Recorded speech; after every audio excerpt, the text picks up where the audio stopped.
Chill. Welcome to another episode of VFX and Chill. I am Seth. That is Hashi. Down there is Michael.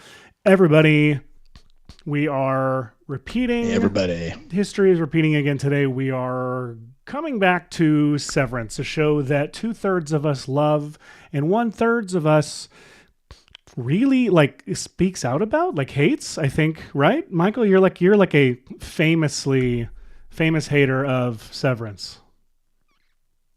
I hate it so much. I know nothing about it. I have not had the pleasure of seeing it. That was a joke. That was just to make me feel uncomfortable. I would love to know who out there in the chat has not seen Severance. We have no intent of spoiling things for you today. We're just going to probably confuse some of you, much like our pre-show probably did if you've not seen it. Also, if you're in the chat, just reach out anyway and say hello. And speaking of the chat, if you might see some chats pop up down here in the corner. Some of them you might not see in the chat you are on. We're streaming to a bunch of channels: the Red Giant channel, Maxon Training Team channel. But the one, if you really want to be involved in the chat, the one you want to be watching right now is at youtube.com/@VFXandChill. That's where you want to go and watch the show there. And go ahead and subscribe to that channel and like every video on it. Watch every video on it 200 times. And then you will be a true fan. We are excited today to be talking about the show. You can even use it as put yourself to sleep kind of thing if you need. Just kind of loop it in the background and just relax to it. 100%. We are famously a very chill show. We don't ever do anything that's really sudden or could possibly wake you up. We are very much, we're a very chill show with no sudden movements. Hashi, I think people want to hear your voice now. I've talked a lot. Tell me about Severance. Why are we doing Severance again today? We are doing Severance again today because Severance is a very thoughtfully crafted show, and that includes the story and the visuals. One of the reasons we got to cover it last time was that the Severance features two very interesting and off-putting intro sequences that were created in Cinema 4D. Which is pretty cool, using tons of deformers and physics and a bunch of random stuff. I don't have the artist pulled up. I usually do at all times. But why can't I remember this is this season's intro. It's very, very, very cool. We'll definitely find the name of the artist. If you want to see how we this is a big one to talk about, is the intro. That's, people talk about Severance, a lot of things that we'll talk about, a lot of things. There's a lot of inventive stuff about the show, but the intro is very iconic. Even the seasons 1 and 2 both have a very particular style that's very cool. And we have Oliver Latta, known as Extra Weg on Instagram. You're over there at Art of the Title. It's the best thing because Ben Stiller literally saw one of his ridiculous reels on Instagram and was like, "Oh, these are so off-putting," something like this.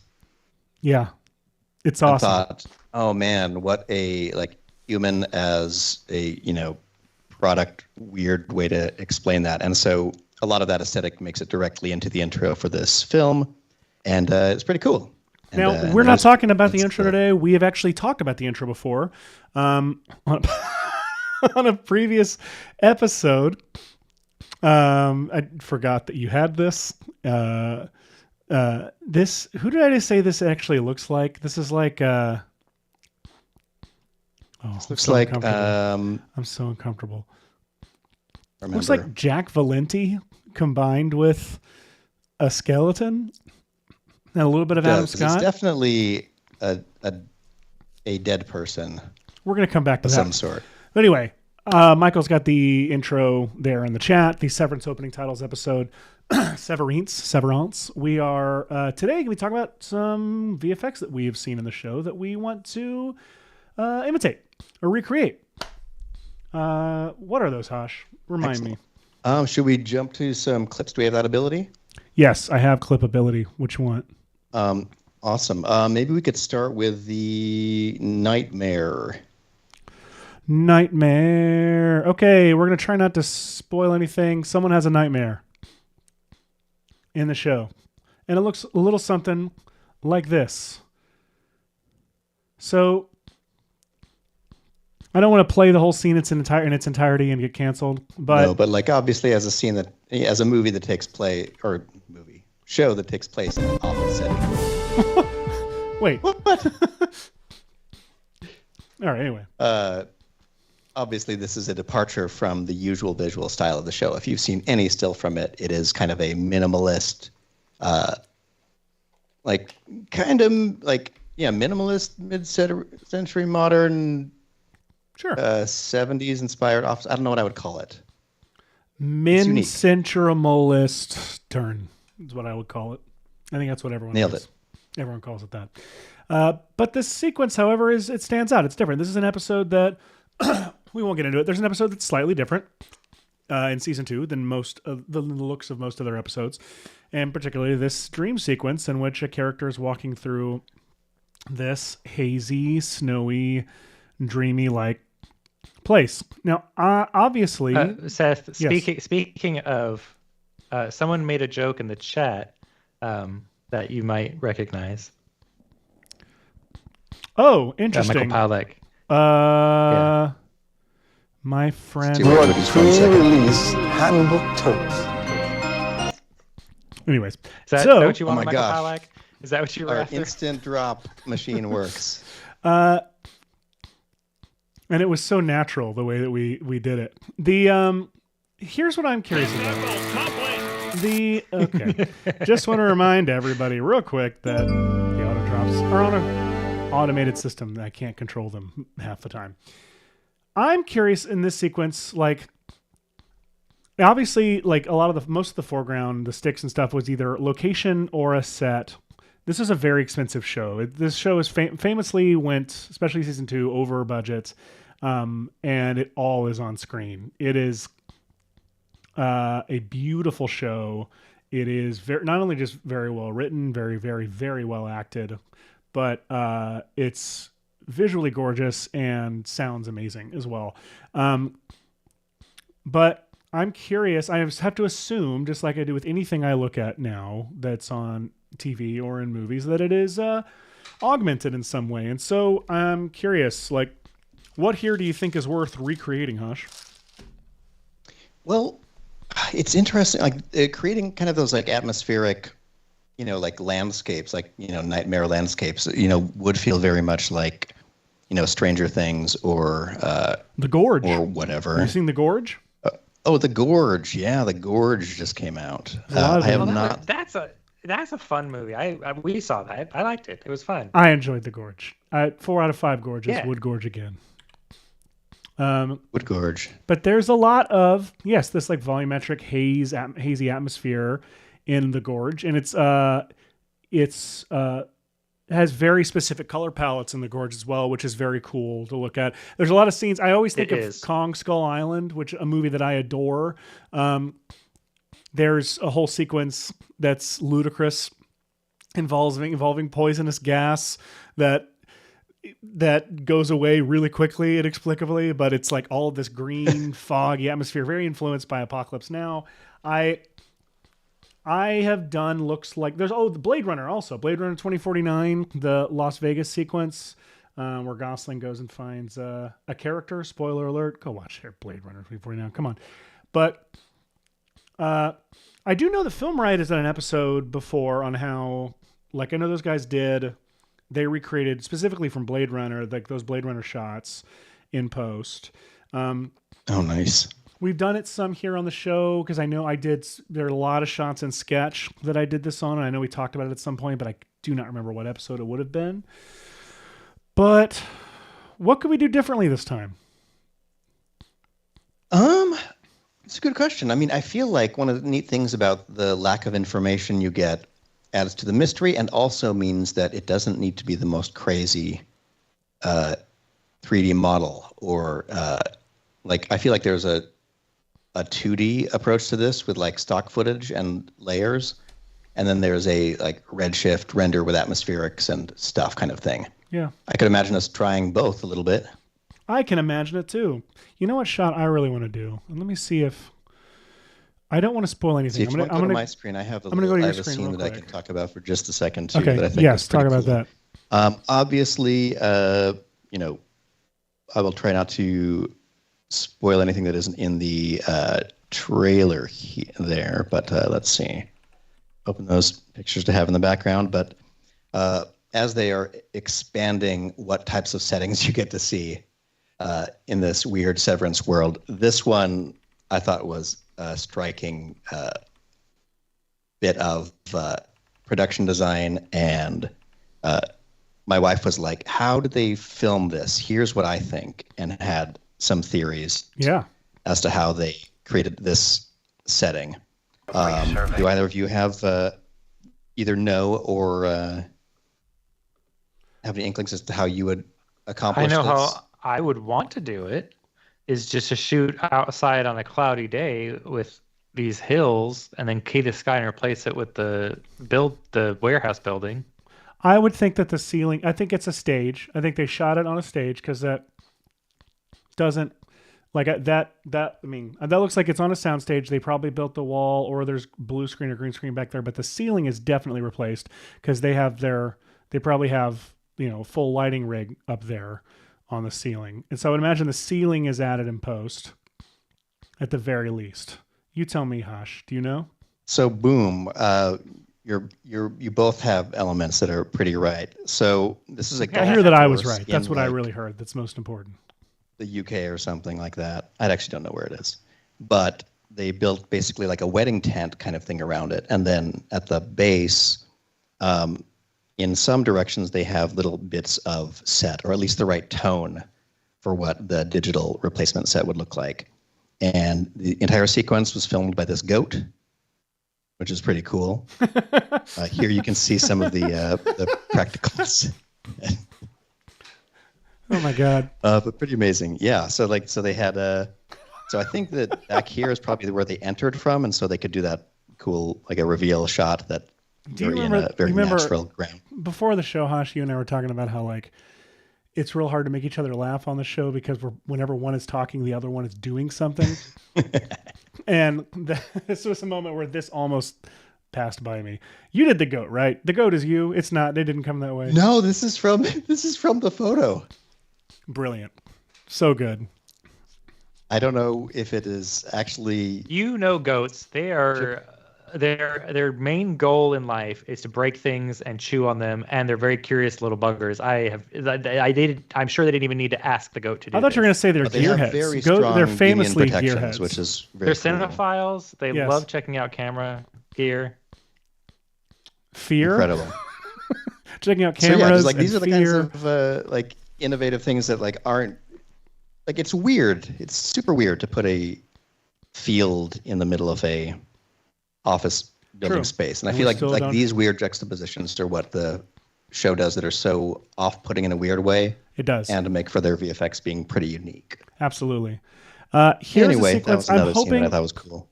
The next thing I'm going to show you, it can be perceived as spoilery. I don't think it is. It's very abstract, and you can do it what you want. But just warning people out there, if you don't want to be, if you're like a total blackout on it. Yeah, if you're one of those weirdos who just can't handle knowing that something exists before you watch it. I'm just kidding. Here is a sequence from. No, don't watch this. Is what I'm saying.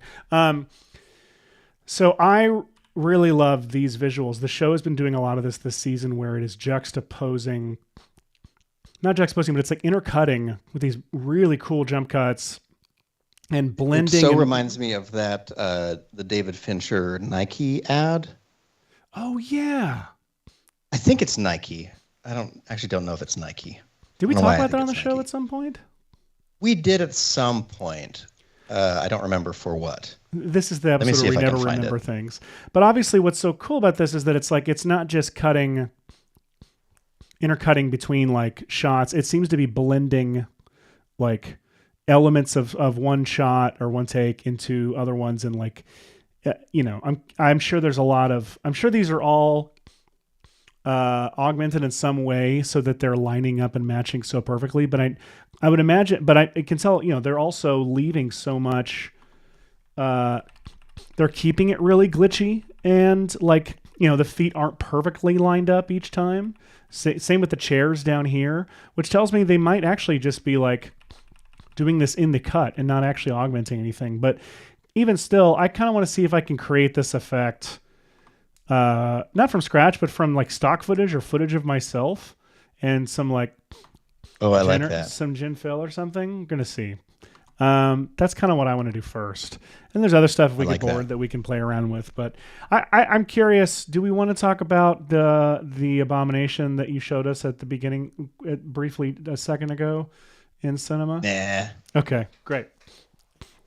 So yeah, even though it's right there. We're not going to talk about him, but he's going to be right here. Perfect. I think I'm going to go to our good buddy Art List. I represent athletes. These are my stories. And I'm going to pull some stock footage. I feel like that's the right thing to do. What do you think? I like that. You pull some stock footage. I am going to... What are you going to do? Gosh. It's fantastic. I'm going to pull in some assets from the Quixel Bridge. There are some stuff in the asset browser too, but I really wanted to work with these to maybe start putting together kind of a set. So one thing that I know is kind of neat about the show is that obviously it takes place in a wintry landscape. So just to get myself started, let me add, I'll drag in one of these HDRIs.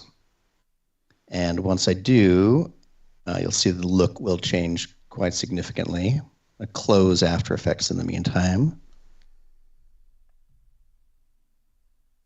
Do you want to answer how you made the Adam Scott bust, or are we not going to even I don't think he wants to talk about it ever again.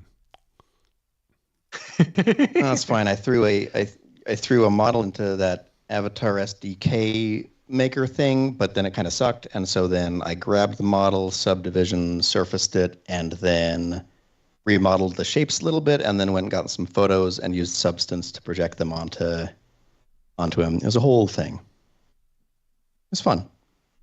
It started out like this, and I don't know if, whoops.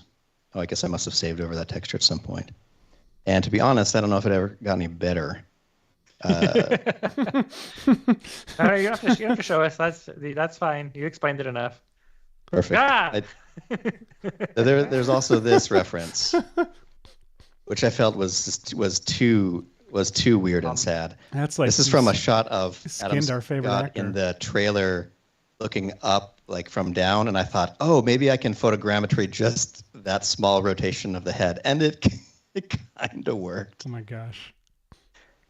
Anyway, I'm just gonna leave this right here so I forget before I close this file.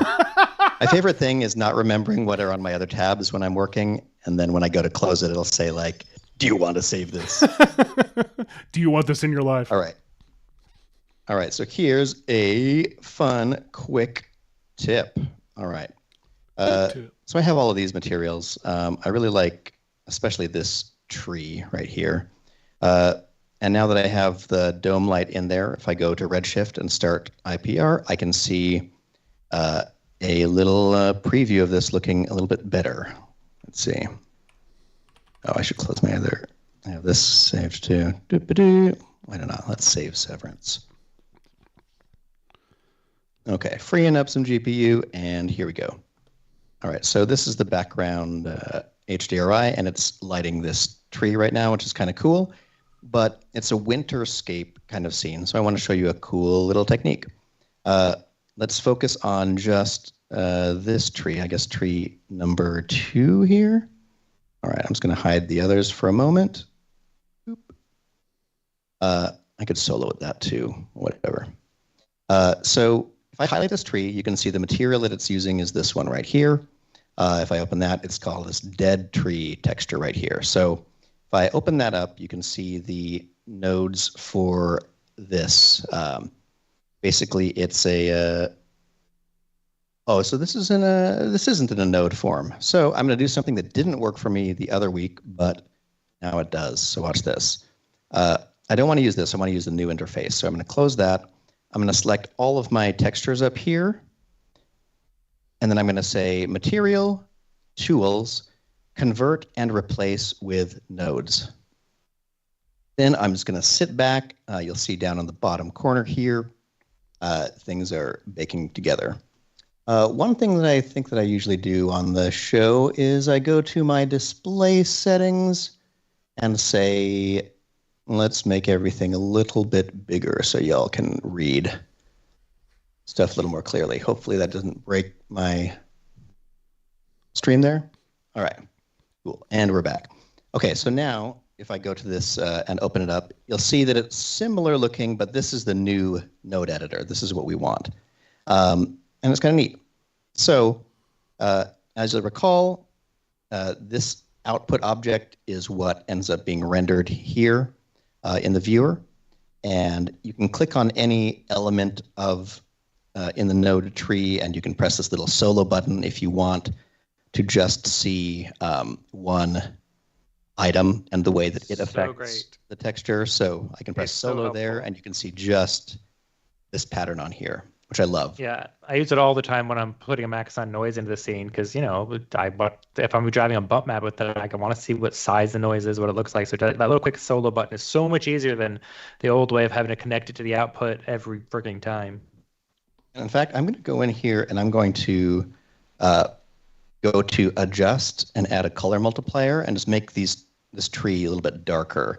I did two things. I adjusted the gamma up a little bit, and then I went to this Adjust and multiplied it over top of kind of a darker color like that. That's just for preference. I want it to be a dark looking tree from these nightmare sequences. But then we're going to do something pretty cool. I'm going to minimize that, and I'm going to make a new material right here. I'm going to call it Snow.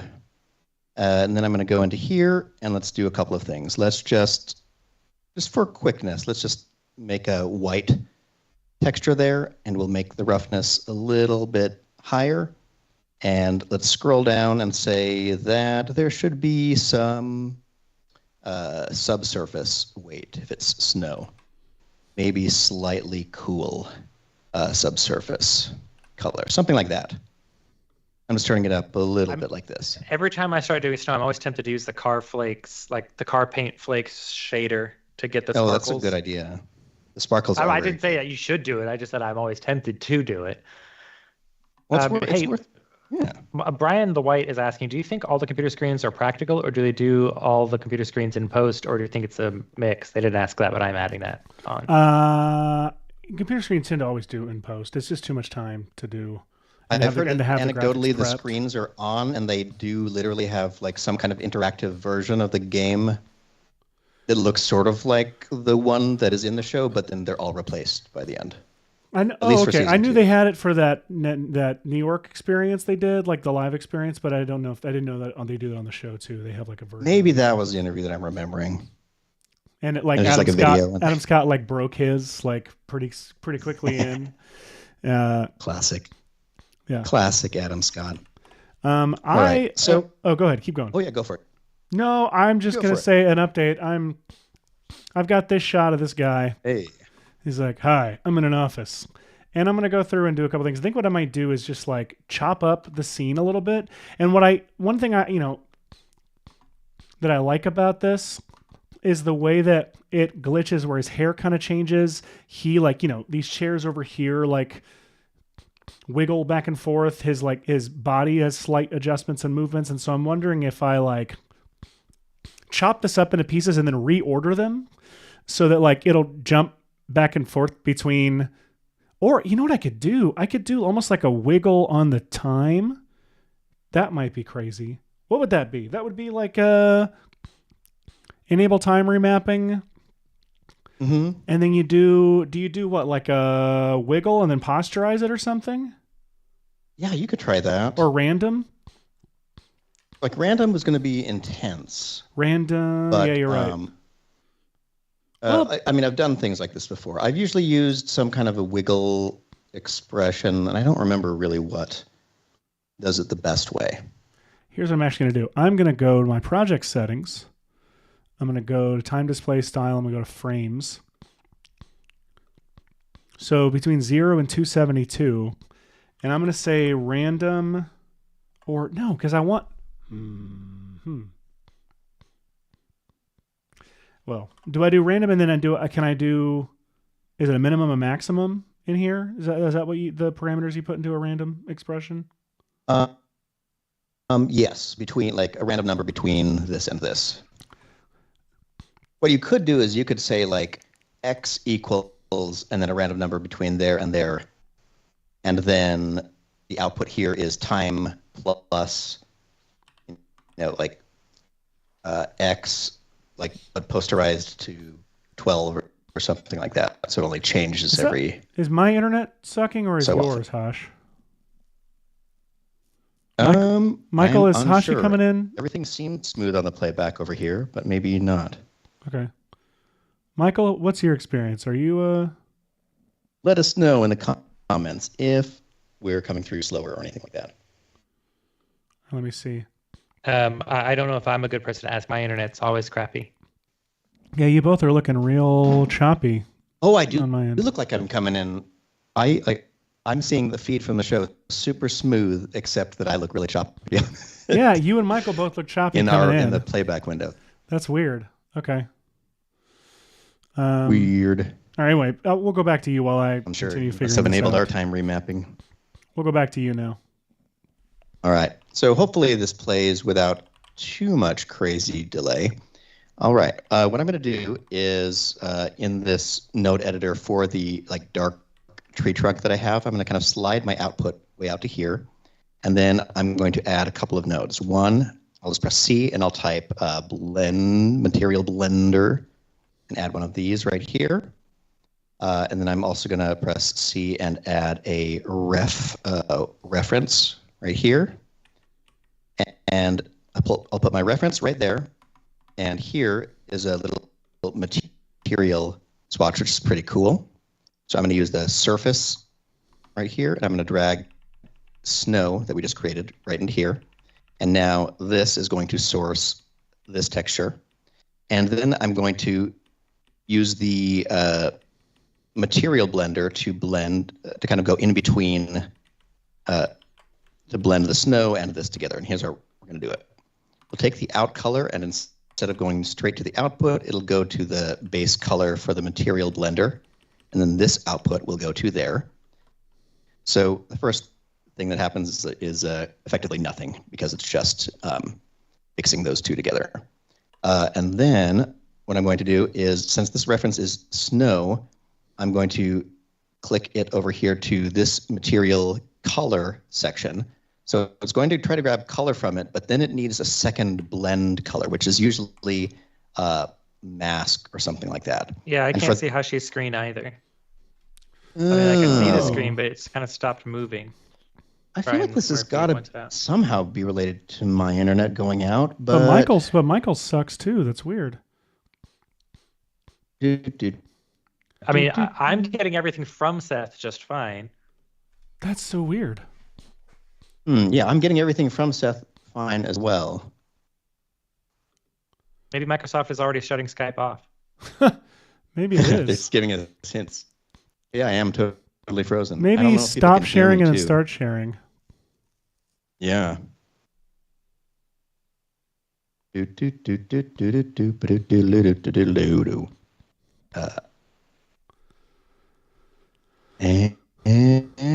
I'll tell you what, while we figure this out, we'll be right back after this.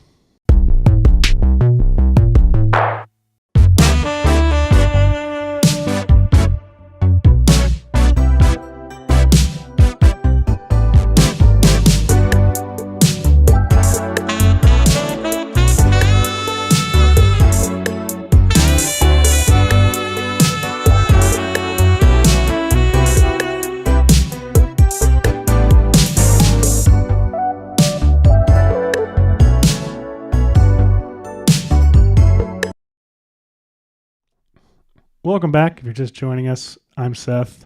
And Hashi and Michael are dead. We are... Not really. We're trying to figure out what's going on with the internet. Okay, Hashi is visible. Michael's visible. Hashi's screen doesn't look too bad. Hashi and Michael cannot move, though. I feel like I'm not moving. Am I moving on the call? You're not. Here, I'm going to try something. Get ready. This is going to be bad. Oh, no. Radical. Oh, no. Get ready. Something. Get ready. This is going to be bad. All right. Oh, that was me earlier saying that. Are we back yet? Now we're back. Oh, we are? It looks like it's playing again. You're playing. We're still frozen.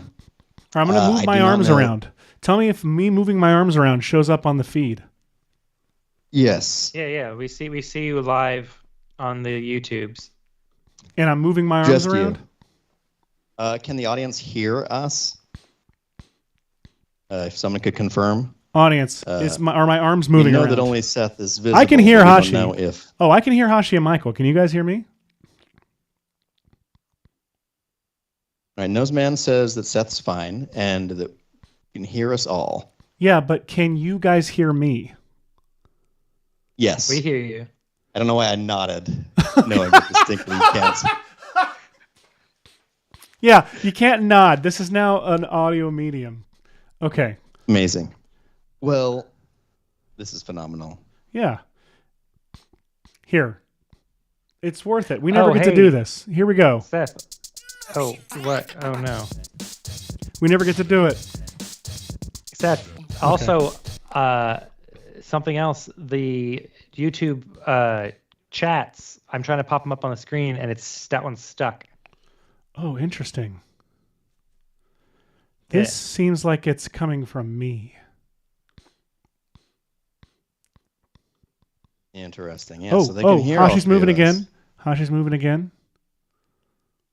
Okay. Oh, yeah. Yep. So am I. What? Everybody's moving again. I'm sharing my screen. We can see if that's there. Okay. Moving. I still can't pop quotes up, though. Seth. Okay. Or take them away. Okay. Refresh your...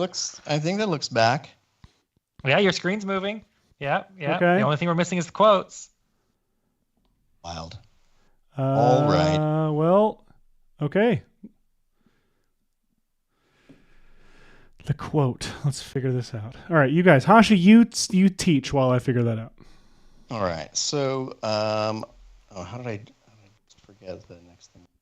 Need a wait, Noseman, you're in the chat. What is it that I need again? I want to access the normals, but it's not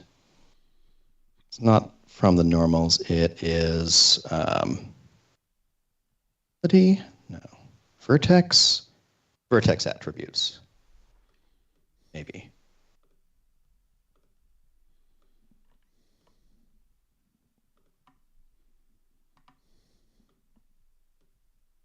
No, not vertex attribute.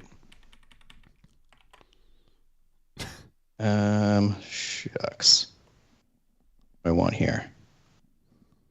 State. You're looking for the state node. State. That's what I'm looking for. I'm looking for the state. No wonder I couldn't remember. I knew it looked like the little setting things. Here we go. Sorry. Here is the state node. Check it out. The state node has outputs for how things are basically appearing in your world and can give you all of this kind of information, which is really cool. So specifically what I want the normal from the world to be a way that we kind of can map the snow onto this tree. So what's kind of cool is I'm going to add one more node called the color splitter right here, because the normals are basically three, like a red, green, and blue channel combined to show you the different directions. And they blend into that weird, normal map color. But can you solo it so we see what it looks like, please? Oh, yeah. Check it out. Man, there you go. Look at that. It's normal map. So look. So you can see which way everything's facing. Being blasted from that direction. Red being blasted from this direction. And crucially, straight above, green. Spoiler alert for what we're about to do. Check it out. So if I send this, the normal map right here, to this color splitter, I can use the output green as my blend color right here. And I'll unsolo this now and check out what happens. Boop.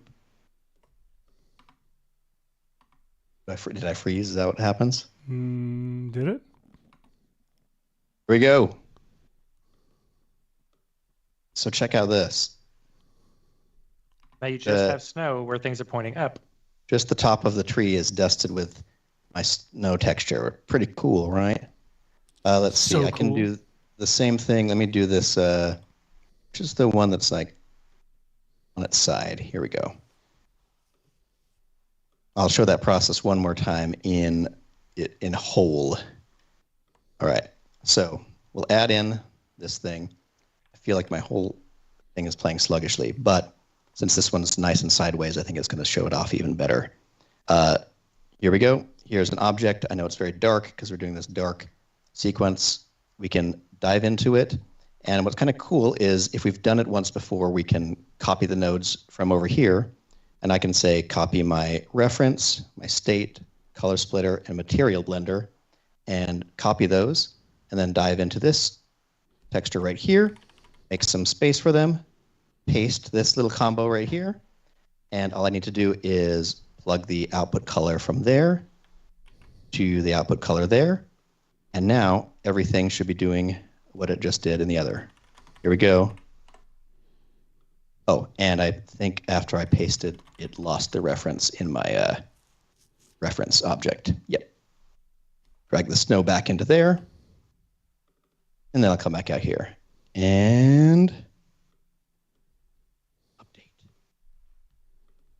update, darn you. This is what was happening to me earlier. It knows, but it doesn't. Let me see. Let me stop Redshift for a second and then restart. Okay, stop, restart, and now relook at your color.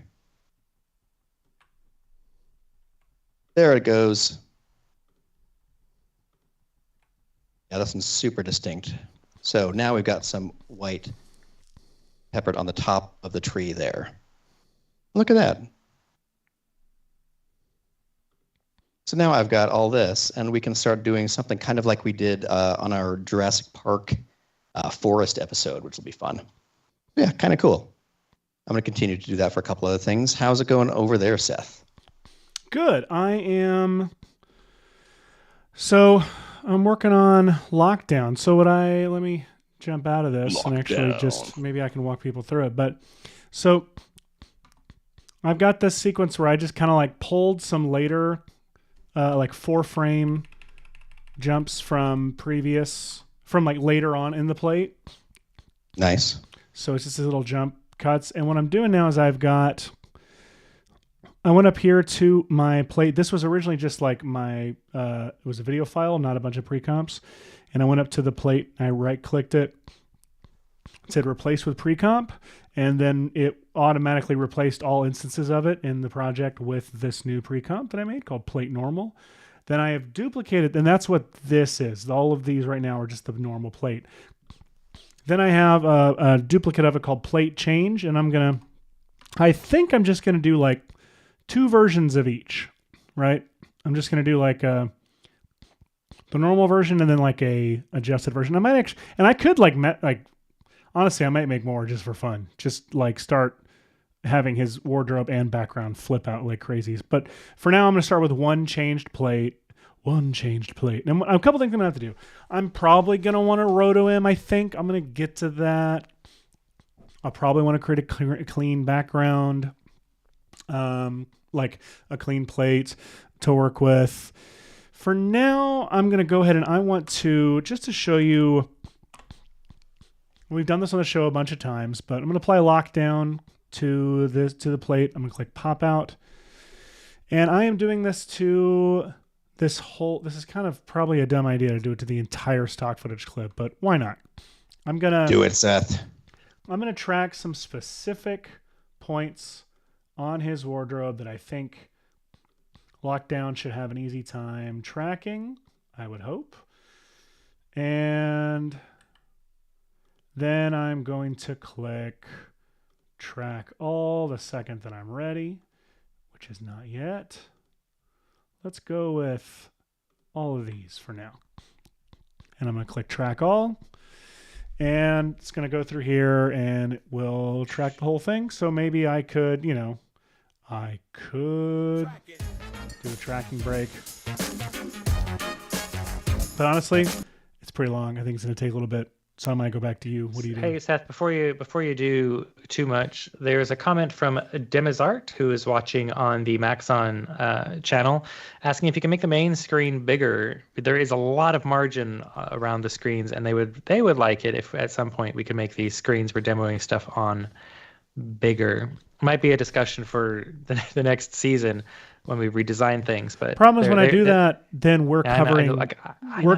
We're covering things up when I do that. Like we've tried this on the show before, and it gets claustrophobic so quickly. So, yeah. I mean, they're right. There are a lot of margins, but we need the margins. Yeah, because design and beauty, which two things that define our show. Speaking of the comments, that you might be going, hey, I'm seeing comments pop up that aren't on my stream, and like Brian said, I accidentally drawing the wrong stream. I was like, wait, there are no comments. That's because you were watching on a different channel. The mainstream channel is youtube.com/@VFXandChill is where the majority of the chat is going on. So if you want to see the jokes that are too raunchy to put on air, just kidding. No one's done that this week. But come on, why are you challenging them? Don't challenge them. I'm not making it a challenge. No politics, no raunchiness, please. I was just making a joke. Gonna happen. Actually, instead it's gonna be Justin Ledoux makes mediocre joke, offends literally everyone. Anyway, go there, do that. While you're at it, by the way, we have a suggestion box. You can go and put suggestions in for things that we absolutely do. It's the button is right next to the one for the URL. So why don't I just do that? All right, this is still tracking. So I'm gonna stop it. No. You're welcome to, what are you up to go over to here if you need a moment. So I have these trees, and they all have a little bit of snow on the top of them. You can't see it right now because I'm not in the IPR, but I've added a landscape shape right here just because I want some kind of a ground plane. I'm going to turn the scale of it up until we have something kind of cool like this, just kind of weird and broken up a little bit. I can adjust the scale to see how many of like furrows and whatever I want. I'll go with something like this. And then I'm going to move my camera maybe over here. And let's just create a new Redshift camera, be looking through it. And from here, I'm going to go up and say, Mograph, let's create a matrix. And this matrix is going to be an object kind of matrix. I'm going to grab the landscape into it right there. And visually, we're not going to see a whole ton yet, but I'm going to turn up the count, and you're going to see all these little Spider-Man turn up the count. Squares propagate, like salt on a pretzel or something like that. To sort of randomly scatter themselves. I'm eating salt on a chocolate chip cookie right now. What? Yeah. No way. You're supposed to be doing a live stream. I know. I do lots of things at once. I'm a multitasker. All right. Back to your cookie. What's up? Excellent. So the distribution is surface mode, which is great, but I'm actually going to disable, I think under I guess it's right here, align clone. I'm going to turn that off. And then I'm going to add a redshift tag to this matrix right here. Because if I do that, you'll see that particles is one of the very first objects you can have right here. And it only does that when you're on a particle object or a matrix object or something that is a particle. Just like you'll see curve show up if you put a redshift tag on a spline, but you're not seeing it here. It's very handy. It is very handy. And I can just drag like my tree 1, tree 2, fallen branch, and tree 3 into this. I'll give it just a second there. Let's see. Oh, sorry, I guess I need to switch it to custom objects first. And then I can put in tree 1, tree 2, fallen branch, and that. And it'll look like nothing has changed. So you'll be like, why was that even worth doing it? Well, if I go over here and say restart the IPR. Look at this. Whoa. Totally blank. I need to restart this program. I feel like I had it open alongside everything else. And all you know what? Why don't we take a preemptive break? We'll be right back after this. Text. We're going to take a preemptive break. We'll be right back.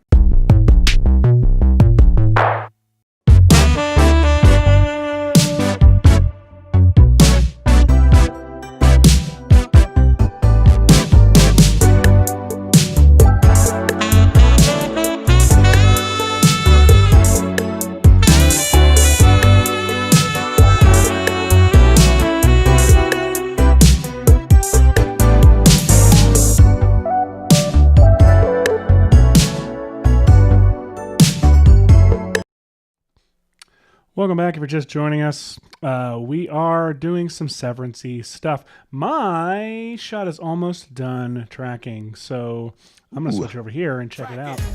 No, stop it. I'm sorry. I need to turn that one off. Okay, I think it is done. So if you can see here, got all of these.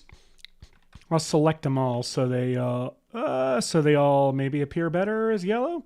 So we can see they're all tracking to the this guy's close. If I hit auto triangulate, it's even more fun to watch.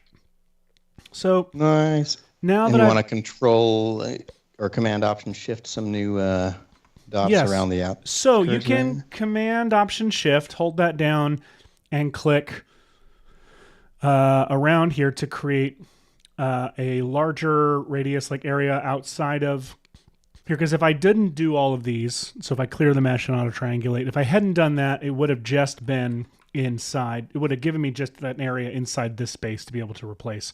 But by adding these extras and clearing the mesh and auto triangulating, I now have all this extra space. I'm going to do, I'm going to come out and do some right below frame as well. Good idea. And clear mesh, auto triangulate. And look at that.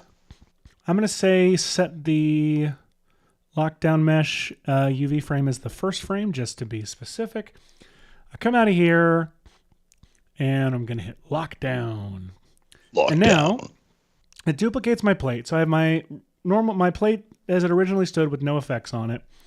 Then I have the second version that has lockdown applied to it. Then I have this pre-comp called plate stabilized.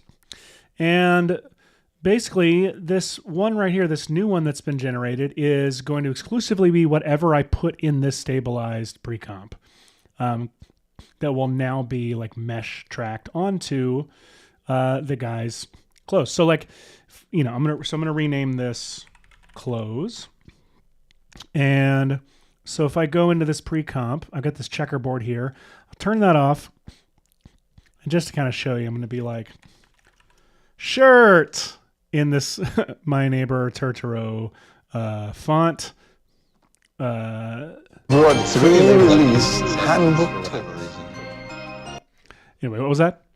It's the way they label everything in the Severance offices. It is, yes, with the My Neighbor Totoro font. So I put that here, and now it's tracked onto his clothes. Look at that. That's fun. So what does that mean? That means I can do a little something like this. Let me turn that off. And making sure I'm on my first frame, which you'll see there's a marker right here called lockdown stabilized. That marker represents the frame that you chose to be your lockdown mesh UV frame. If you're going to do any content aware fill or generative fill, this is the frame you want to be on before you send it over to Photoshop. So I'll go over to content aware fill. I'm going to say create reference frame, and it will open Photoshop,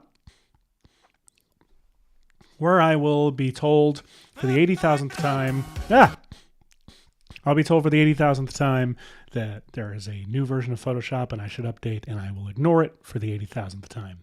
No. Now, what I'm going to do is select around this guy's clothes. And what kind of outfit do we want to give him? Let's see. Hey, chat, what should he wear? Give us some outfit suggestions. Clown costume, tuxedo. Hawaiian I'll shirt. put tuxedo right now just to see what happens. It's a good call.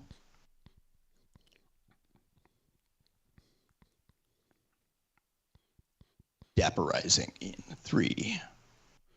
Okay. Oh, Pretty good. I'm going to go with that look one. at that. And what I am going to do here, That's and this the is one. probably not smart, but, well, I'm going to select both these layers, and I'm going to say, I'm going to actually duplicate my reference layer. And I'm going to select these top two, and I'm going to say convert to smart object. So now it's one thing. And then I'm going to select just the wardrobe. And maybe his neck? I don't know. Don't try not the neck. Yeah, try not the neck. Select and mask. Yubu Tanu wants As the this old person adage to goes. wear an aquarium. Which Okay. made me think of Wear an perhaps put a aquarium. castle on the head like certain stylish folks do. Nick Smith wants an ugly Christmas sweater. Michael that's Powlak fine. wants That's VFX good. and Chill sweatshirt merch. Nick Smith just wants to see what Phil comes up with for the ugly Christmas sweater. That's And a good point. I'm going to do unrelated the Christmas to sweater. question- For now, though, I'm going to just save this real quick as it is. Like I'm just isolating just that layer via copied version of this, and go back to After Effects and just purge my cache real quick. Purge that cache, baby. Which, by the way, I have a button I made. Oh, look at that. Okay. Yes. So I also want to freeze that and make it last across the whole your frame. reference frame is just one frame. So And then I'm going it's to, I forgot, I freezing did this in the main comp. So I'm going to copy it out of here, go into the, no, it's not. Get out of here. Put it into this pre-comp, come back here, and now that tuxedo moves very Look at nicely that. around in here. So I do need to do a clean plate, and I need to do like an isolated just his head and neck layer to be able to get away with this. And then I'll start doing the background as well. Michael, I Look cut at you off. that. I'm so sorry. What were you saying? Oh, I forget what I was saying. But unrelated to our previous discussions, Blake's asking, are any of us going to be at NAB? I don't think I'm going to make it this year. I think I'm not. How about you two? Are you either of you going? I don't think so, I unfortunately. don't think so either, unfortunately. I mean, I'm not ruling out entirely, but I'm thinking I won't be there. Yeah, John Wick said that once. I'm thinking, he also said he was thinking he was back. He thought a lot of things. Rest in peace, John Wick. I think he's alive, canonically. Speaking of Johns, John Haley says that Chris Vranos says that he loves us. It's true. Chris Vranos does love us. And Vranos, we love you, sir. I don't know what the accent was that I just did. I hope it wasn't offensive, because I didn't It's a mean it to be an lockdown accent. accent. It's a lockdownian accent. We are lockdown to Abbey, which will be our next episode. Hey, look at that. Look at this. Look at the Christmas sweaters. Wow.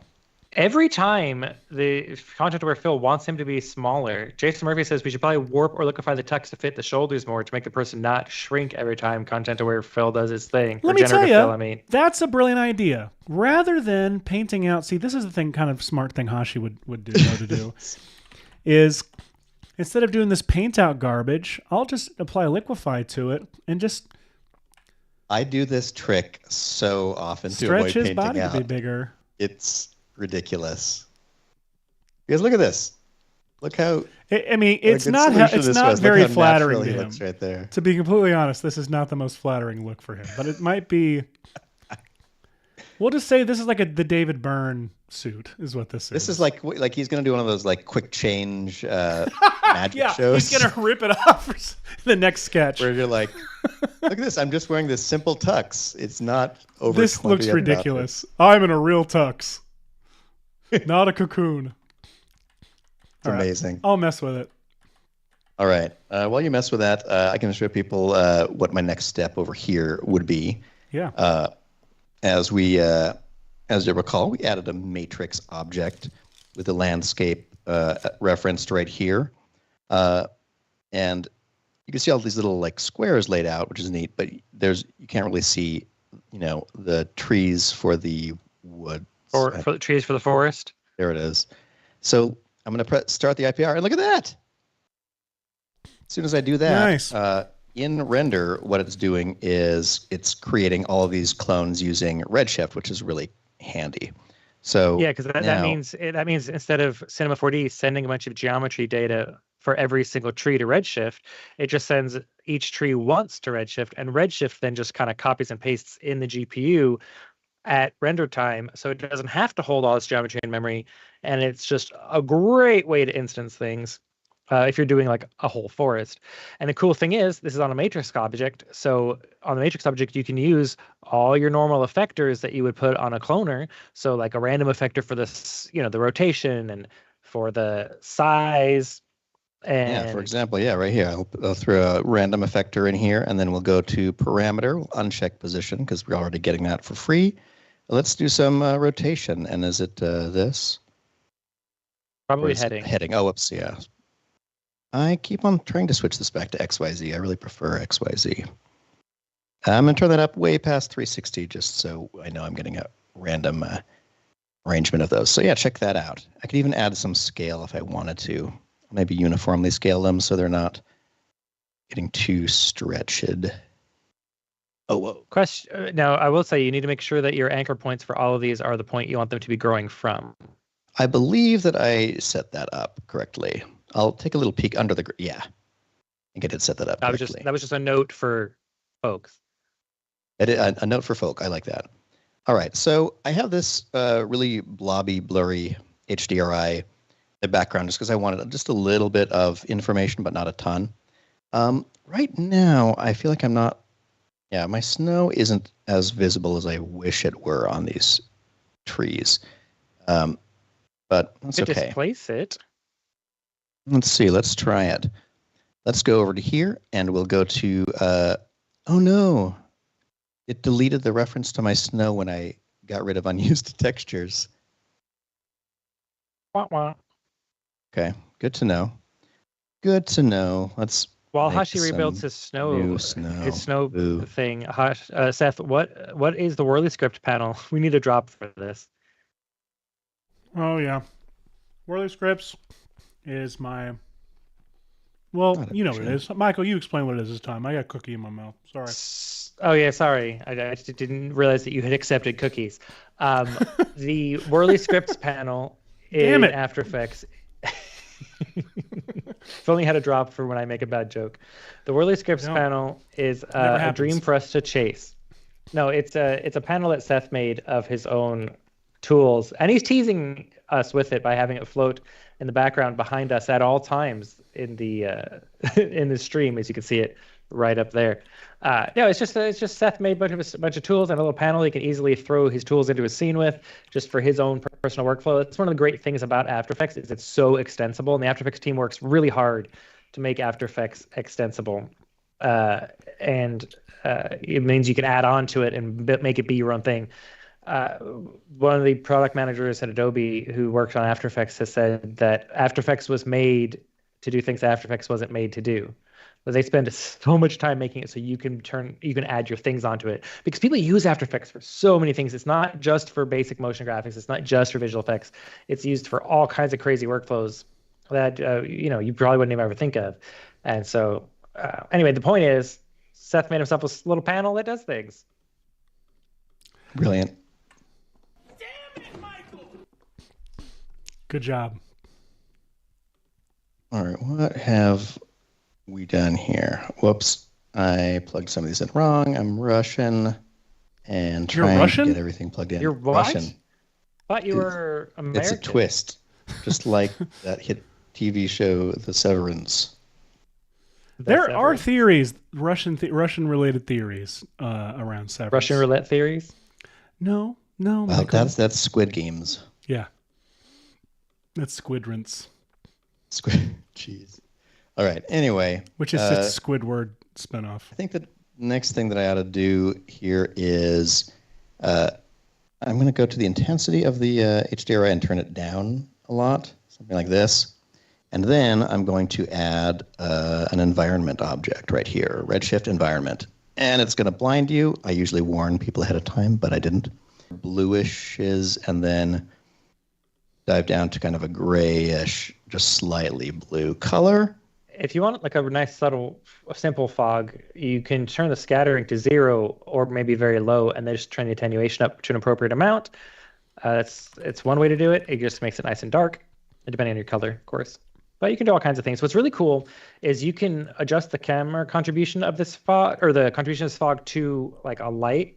Like if you have an HDR that you actually want to see, or you have a redshift sky that's back there, you just reduce the environment fog contribution slider below the camera contribution slider, so that affects how the intense the fog is on an infinitely far objects like a dome light or physical sky. And then you can easily color pick the horizon color of your HDRI for your fog and get a kind of a fog that blends into your atmosphere, your light, your sky, whatever you've got. Alex is saying, Pretty wouldn't it be cool. more efficient to render out a Z-depth path and do the mist in post? Yeah. Well, not necessarily, but Depending on a benefits to lot of doing things. For example, if you wanted to put a 3D light in here and have light rays, maybe. Yeah, like I know in the show, there's like a, let's see, let's just do it with a little area light for the moment. It's a little area light, and I'll make it a circle, probably. A little disc, I mean. Oh, I love the way this looks. Look at that. Yeah, you can't do that in post. Actually, you can with trap code Lux. Sort of. It's not quite the same. Sort It of. won't give you, Like this. it won't this give you is- it won't give you like the light beams when it has a shadow. But if you want a really fast spotlighty thing like this, you can get it with Lux really fast and really easily in After Effects, and it can be linked to your Cinema 4D lights. So I do use that a lot, actually, for little cheated things like that. All right, I'm throwing this way back here, and let's see, I'm going to turn it up a little bit just because I want to kind of see. Hello, Russians. There's a we Russian can in the chat create saying the a- Russians are here, by the way. Hello. I can create like a moonlight Welcome. object back here. A gives moonlighting these- object? Whoa. Whoa. Sybil That's Shepherd. so cool. Hashi, that looks so cool. I mean, I know it's brighter than you want it Whoa! to be, but it just it looks It's so so neat. fun. It's like a helicopter. Oh my gosh. That's So incredible. then, like, obviously, you'd do something like you'd add some keyframes for the camera. Boop, boop. Let's go to the end here, and I'll just do a little truck on over this direction. There we go. And now I'll have, I mean, this one is not going to play back, I guess, because I'm in the IPR, but now you have this like camera gliding across this landscape. I know I made it very bright, but you get the principle here. So yeah, we can turn it down to kind of as dark as it is in the show, something like that. I feel like one thing that I would do is I would probably go to the snow and see if turning up the subsurface would make it punch up anymore in here. I don't know if using the reference object, if it's actually allowing me to do that. Because if I turn up the emission, it doesn't seem to be doing anything. Well, is your a reference object feeding into the color, or is it feeding into? See, this is my issue. The reference object has an output. I don't know what can the reference feed into either not a state object. It's like almost like it wants to feed into a standard material object. So I can have all of these, but I want to split this out, and I don't know what operator that is because it's not color splitter.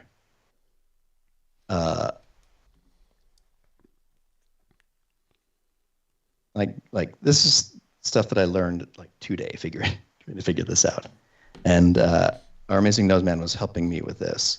Node Man? Node Man.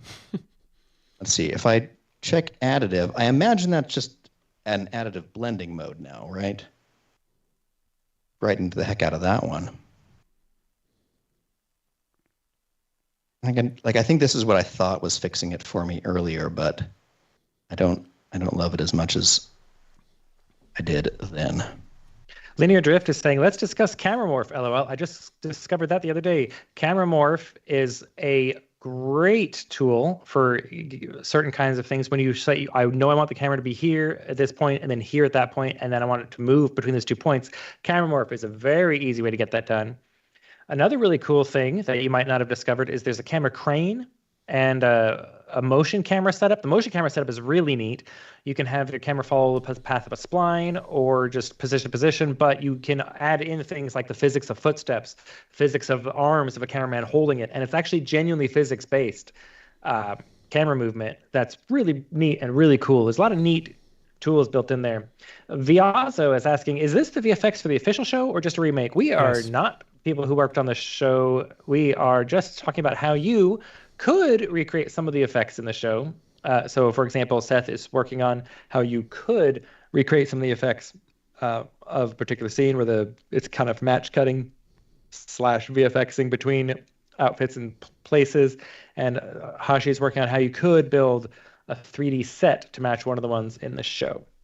Yes. And there's some Michael Crane Crane jokes software in the that was chat. used to make the intro sequences to the show, which is pretty cool, and I like that. Let's see. I don't know if brightness is coming from subsurface scattering or just purely from the color now. Yeah, I feel like it's just taking the color, and I really want to figure out how to be able to change this in the future, because I feel like since it's a reference object, I should be able to change this, go to here, and then it should update, but it doesn't immediately. It's I don't know what needs to reload. Anyway, I tire of this forest, but you get it. Pretty incredible. Landscape, trees, stuff. Now I know that I know the suit was too big, right? Like the tuxedo looked too big, so I think I have a solve for it. Here's how it's looking right now. Oh, yeah, it's so much better. There it is. So much better. Good. Great.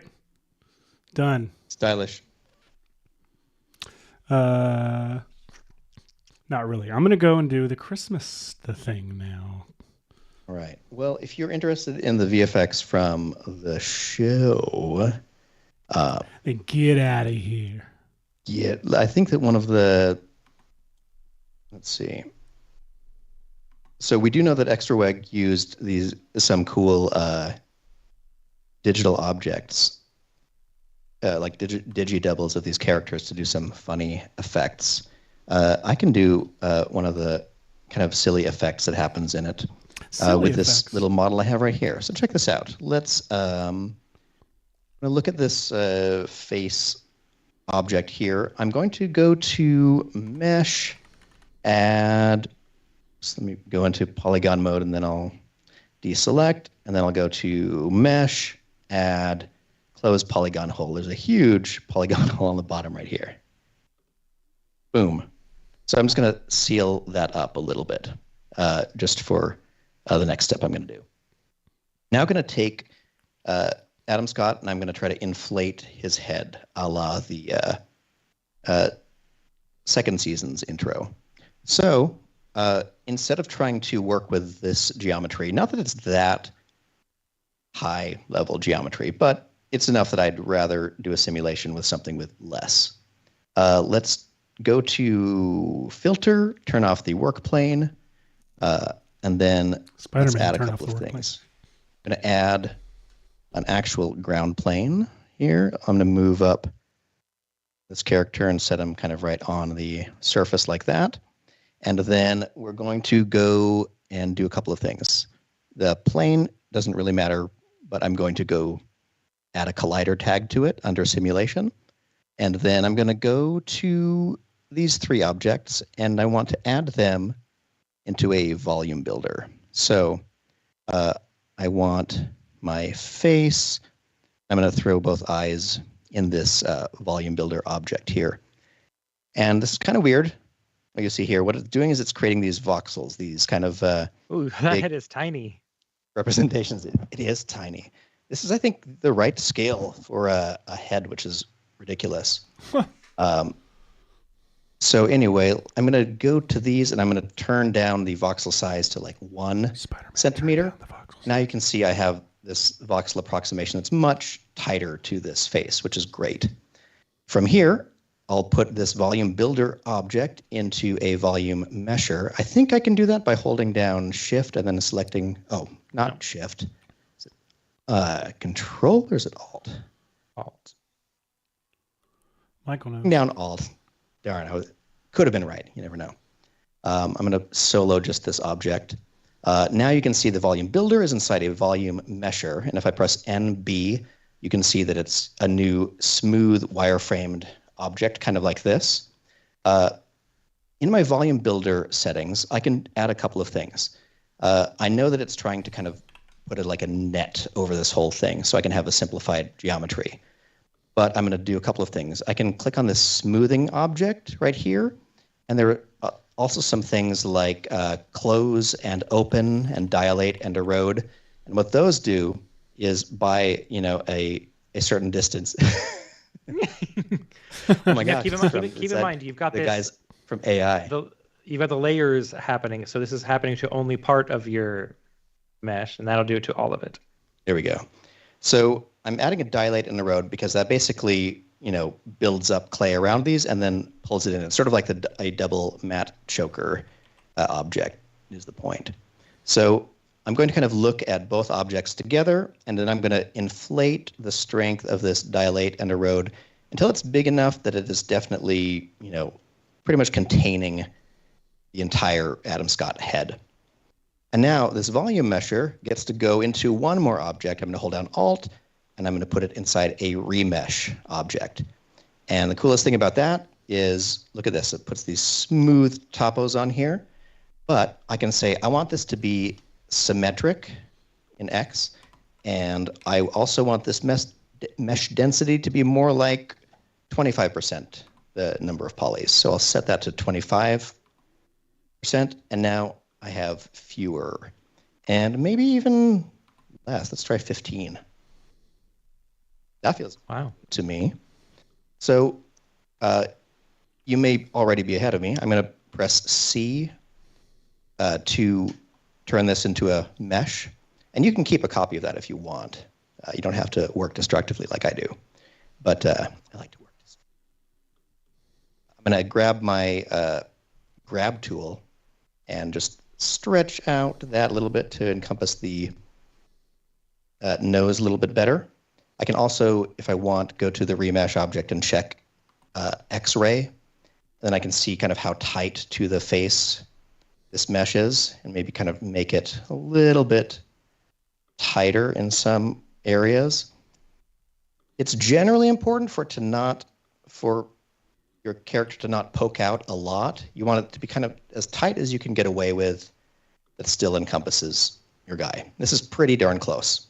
So now we're going to do our favorite old trick. Have I been talking for too long, Seth? Do you need to? No, not at all.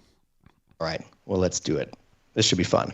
Okay, so Demazar is asking, why not use remesh from the beginning? Why is there the intermediate volume builder step? It's a good question. That is a good question. Do you want me to answer it, or you got it? You answer.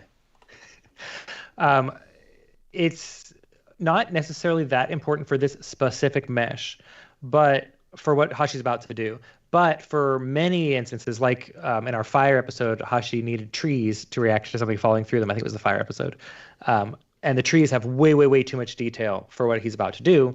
So he needed to knock down the level of detail. And in this case, we've got the eyes, the nose, and he just wanted to be kind of smoother overall. So it's still useful for this, but you are correct that he didn't necessarily, for this particular model, need to do the volume builder step. But for a much more complex model, or a model of or a thing built up of several different parts, you would definitely need to do that. Good question. All right. So obviously, you've all probably guessed that what I'm going to do is I'm going to go to this remesh object and then go to simulation tags, and there are a couple of things we can do. Let's click on balloon just right off the bat. I'm going to move the ground plane down a little bit because I can tell the object is poking a little bit through the ground. And if you focus on just this remesh object, I'll solo it for a moment. There's a collider plane below it, and it's a balloon object. And if I press play now, what should happen is this thing should basically act somewhat like a balloon, which is kind of cool. Nope, you got it slightly. Yep, there it goes. You may have it slightly underneath the collider, potentially, possibly. Let's see. Plane. Let's lower it down. There you go. Okay, so we've got this balloon, as it were. So if we want, I can do things like under the balloon tab, I can say overpressure and expansion time. So if I wanted to, I could dial the overpressure to like 4.8. Look at that.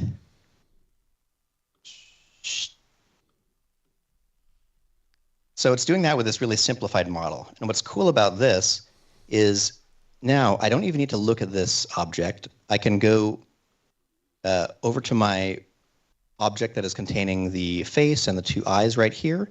And right inside here, I'm going to add a mesh deformer right here. Whoops. Put that in there. And then under cage, we're going to drag this remesh object. Maybe I'll call this face cage. And we'll put that in here. Ba-doom. And then before I hit initialize, I'm going to go to advanced, and then I'm going to click on surface. That's going to make sure that if there's any little points that are sort of outside of it, like the very tip of his nose, it's not a big deal. So I'm going to surface mode, and then I'm going to say initialize, and then you'll see that the display mode of the cage became this like black grid. And that's just a result of the automatically applied compositing tag. Or actually, no, it's display tag, where it's forcing this object to always use lines mode. Anyway, I'm just going to hide that away, because what's going to happen now is the simulations that I applied to this thing are going to actually apply to this whole model now. It's wild. I love this. I love doing the overpressure thing in the cloth simulation, but what I really like doing is driving where the overpressure happens with the vertex map, because you can now procedurally generate vertex maps with noises and such. So that squeezes the overpressure area only into certain spots, and you can get some really cool bubbly, boily effects. It's just, especially if you animate the noise, it's just so good. Speaking of boily, bubbly effects, Linear Drift is saying, what about the camera deformer?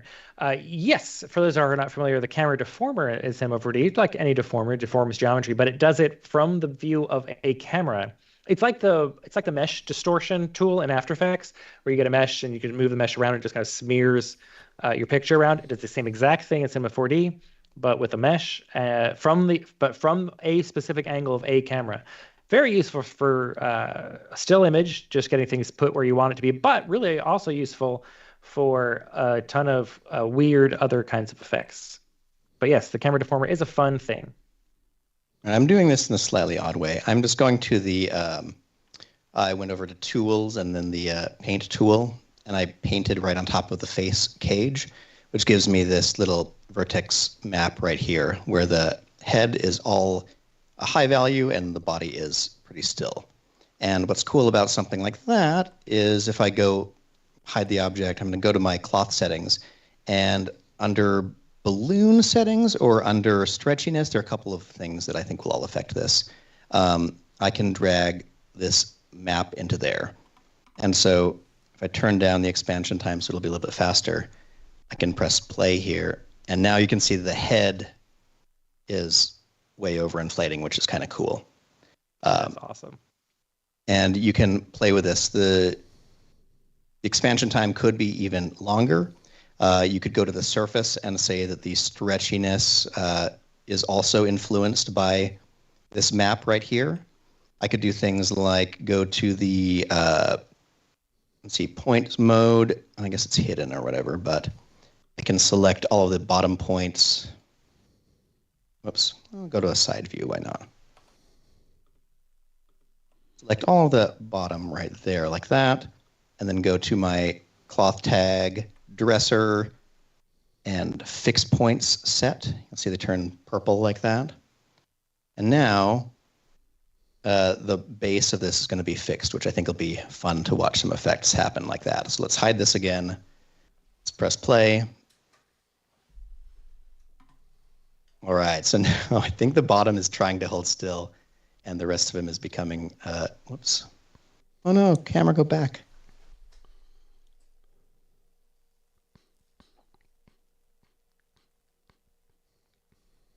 All right, let's go to... Every time I see it, it doesn't ever get old. It's just... Turn this mass down, and under forces, I'm going to turn up lift a little bit. I mean, we don't really have much Oh, in this. They turned into Bruce Campbell for a second there. God, this is the substance. Substance. This is wild. So yeah, what's fun about this is that you could have a much higher poly. What's not fun about this? What isn't fun about it? I hope Adam Scott watches this show and just someone says, "Hey, they're playing with your head," and he tunes in right now. It's respectful. It's really done sorry. out of love. I'm really sorry, Mr. Scott. Your yeah, acting talents are appreciated. See, I'm missing this. I don't even need this plane anymore, do I? Why am I missing that glow kitchen object? I favorited it, and now. Okay, let's just put them in this boring lighting. Yes. Okay, so here, that's kind of fun. All right, Seth, what are you up to over there? What am I up to? I am just messing around with this whole workflow here. I've got this. This is a great little thing. Check that out. I've also got the tuxedo version. I can try and drop the tuxedo version in instead. So if I mean, this would be totally passable as one of those YouTube pre-roll ads for Oh, 100%. That's the worst thing ever. But yes, you're right. Absolutely could be. It's more because it's stock footage with yes, 100% it's the stock footage clothing. Because this is so much more compelling footage, obviously. And I honestly, you look at it, they're definitely I'm trying to figure out. I mean, this is not unlike some of the weird stuff we tried on our generative fill episode. I wouldn't be surprised if they are. Maybe I'm I'm probably just wrong. I feel like they're pulling just his eyes and making that and sticking that to across all the shots. Does that make sense? It would make sense if they filmed all of this. What I would do, to be honest, is I would film it with Mark Scott. Well, his character's name is Mark Scout, so it's name. very confusing. Yeah. There it is. I would film him just in the suit or whatever felt the best, and then have whoever his stand-in is dressed in alternate costumes, and then just go swap in real quick, film that, because compositing is going to grab just his head, multiple bodies, and put them together. That's what I would do. True. I'm curious, how much, because here's what. Okay, either this is totally analog and they did it all the way you do it, and I mean the chairs are moving. The chairs are moving, but also look at the top. I don't know if you can tell over the stream, but look at the ceiling is shifting, with each frame. It's if I it's either good compositing work or reveals that it is compositing work. Yes, as I'm saying, it's either very good very smart, creative compositing work, or it's not compositing work at all. And so that's my wild. thought. And if I were to the thing is, it matches. I wouldn't. This is the I wouldn't be surprised episode where we clearly don't know anything. And I bet you if we listen to that Severance podcast everyone else listens to, we would absolutely know the answer. But there are too many podcasts, though. There are too many. Who wants to spend there are their so Friday many, afternoon? and I can only listen to 2. So, the eyes is the thing. I would pick something like his face or something and unify it as close as possible across all the shots, so that simulated that feeling of everything is really close to normal. Also, who knows? They could have liquefied him, cheated him a little bit to line up, perfectly. But the way I'm thinking is, with what a perfectionist I hear Ben Stiller is, who's the director of the series, they probably had stills they took in camera that you can then overlay on the monitor, so where it's 50% opacity, and had Adam line up exactly where to be, and they shot it, which is very cool. It's just still fun to think about ways to do it in post. It is incredible.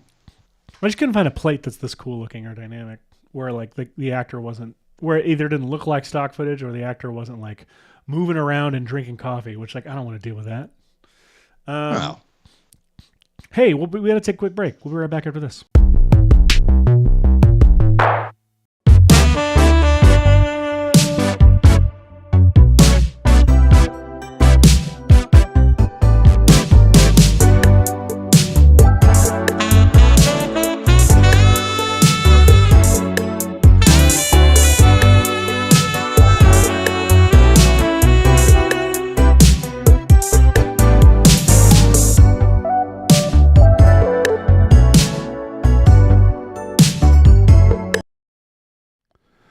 Welcome back. If you're just joining us, we've been doing Severance related VFX, mainly like speculative VFX, I'd say, like taking our best wild guess at what has gone into some more impressive shots, cooler shots that we, not more impressive or cooler, but just like shots that we were inspired by watching this new season. Precisely. It's a fun show, and it has really cool, visuals that are unlike the standard VFX you would see in something. So it's kind of fun. Absolutely. I have to make sure that I specify that everything mentioned by Justin the Duck in the chat is fictional, false, and absolutely not at all true. Just because the last one I don't like at the least. Yeah, just I put all the rest of his Seth the kind of guy to things up on the screen, but that one I'm leaving down. They're all false. Hashi, Michael, I think we're actually going to wrap up early this week. Do we have anything else we want to talk about before we go? The Fantastic Four episode that we did last week, where we created is good. A live Snapchat lens and stuff like that you could try. Links for those are in the description for that episode, as is a download for the original project file. If you want that and have the Moves by Maxon app, you can just do that and have a nice Redshift render straight out of there if you'd like. Yeah. If we ever come up with stuff that we're able to give away, we're going to try to start sharing it on the in the descriptions. I don't think anything particularly pinged the giveaway category today, but in the future, as we do, ask us stuff, and we'll be able to share some of our stuff with you. We have an official pipeline now. And if you are interested in how to recreate the effects from the best Super Bowl commercial this year, which was the ChatGPT one, at least in my opinion, very carefully handcrafted by humans. I made a quick little tutorial for it, which was actually 3 very quick Tip Tuesday posts, about a minute long each, of how you could do some of the effects from it.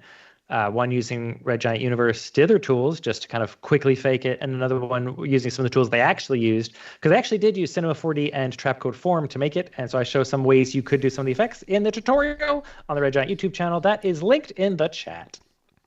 And I'm going to vamp a little bit, Michael, so you can answer Alonzo's question. He was asking about something you're very passionate about, which last week on the show I was doing some tracking and null connections and things, and you were chastising me because in the After Effects beta is a new feature you're very excited about and passionate about, and I want to make sure that you have time to drop that link in the chat for Alonzo. Oh, that link is in the chat. Look, he's a freaking magician. Just like a graceful ninja prancing around, killing people majestically. This metaphor fell apart.